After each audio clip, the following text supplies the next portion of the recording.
নজরুল ইসলাম বলেছেন, মসজিদের পাশে কবর দিও ভাই, কবরে থেকে যেন মুয়াজ্জিনের আজান শুনতে পায়, এই গুনাহগার কবর আযাব থেকে পাইবে রেহাই।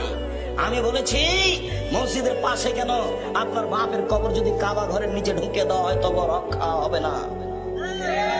নিচের মাঠে মানুষ কর্ম দিয়ে রক্ষা পেতে পারে। অতএব নজরুল ইসলামের এই বাক্য ভুল হয়েছে। আমি নজরুল ইসলাম সাহেবের অপমান করেছি, এ কথা ভুল। কিয়ামত পর্যন্ত জাতিকে চ্যালেঞ্জ করা আছে, মসজিদের পাশে কবর দিলে তার উপকার যদি হতো, তাহলে টাকা পয়সাওয়ালা মানুষ বাপ মারা গেলে একটা মসজিদ তৈরি করে পাশে কবর দিয়ে দিত।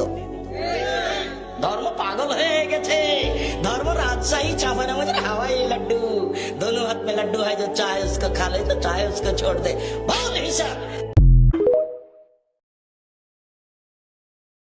কবি নজরুল ইসলাম বলেছেন, মসজিদের পাশে কবর দিও ভাই, কবরে থেকে যেন মুয়াজ্জিনের আজান শুনতে পায়, এই গুনাহগার কবর আযাব থেকে পাইবে রেহাই।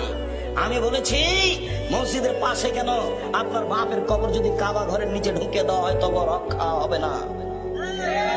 নিচের মাঠে মানুষ কর্ম দিয়ে রক্ষা পেতে পারে। অতএব নজরুল ইসলামের এই বাক্য ভুল হয়েছে। আমি নজরুল ইসলাম সাহেবের অপমান করেছি, এ কথা ভুল।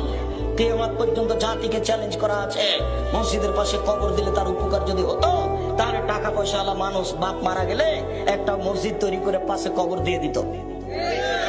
ধর্ম পাগল হয়ে গেছে, ধর্ম राजशाही चावल हवाई लड्डू, दोनों हाथ में लड्डू है, जो चाहे उसको खा ले, तो चाहे उसको छोड़ दे। बहुत हिसाब।